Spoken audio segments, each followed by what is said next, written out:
સમાચારની શરૂઆત કરીએ તો સુરતથી સમાચાર સામે આવી રહ્યા છે। સુરતમાં છેતરપિંડી કરનારની ધરપકડ કરવામાં આવી છે।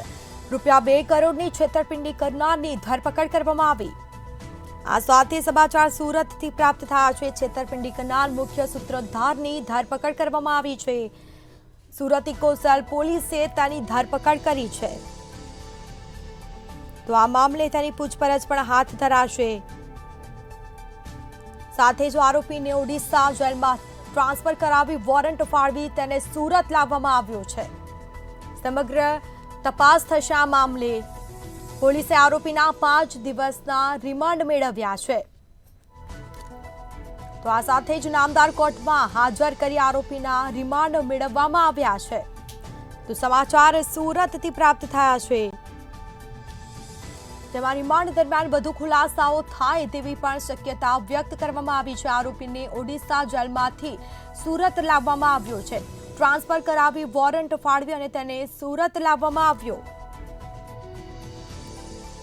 તો આ સમાચાર સામે આવ્યા। સુરતમાં 2 કરોડની છેતરપિંડી કરનાર આખરે ઝડપાયો છે। સમગ્ર મામલે તપાસ થશે, તેની પૂછપરછમાં અનેક ખુલાસા થાય તેવી પણ શક્યતા વ્યક્ત કરવામાં આવી છે। તો વધુ વિગતો સાથે સંવાદદાતા રાબિયા સાલે ફોનલાઈન પર જોડાઈ ગયા છે। જી, સુરતમાં છેતરપિંડી કરનારની ધરપકડ કરવામાં આવી છે અને તેની પૂછપરછ પણ હાથ ધરાશે। શું છે સમગ્ર મામલો?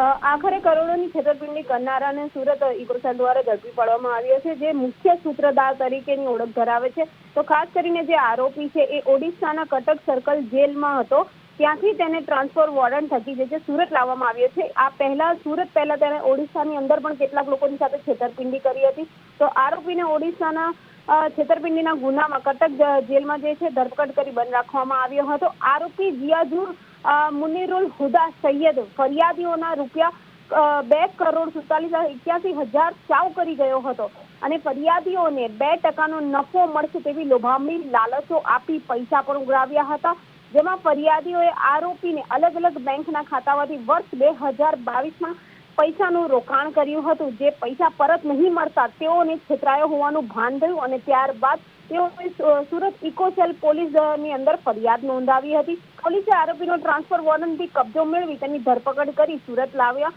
અને ત્યારબાદ આરોપીને નામદાર કોર્ટમાં તેને હાજર કરવામાં આવ્યો અને 5 દિવસના રિમાન્ડ મેળવવામાં આવ્યા।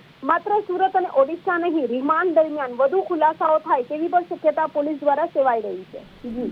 જી બિલકુલથી તમામ જાણકારી આપવા બદલ આપનો આભાર। તો પોલીસે આરોપીના 5 દિવસના રિમાન્ડ છે તે મેળવ્યા છે। નામદાર કોર્ટમાં હાજર કરી આરોપીના રિમાન્ડની માંગણી કરી હતી।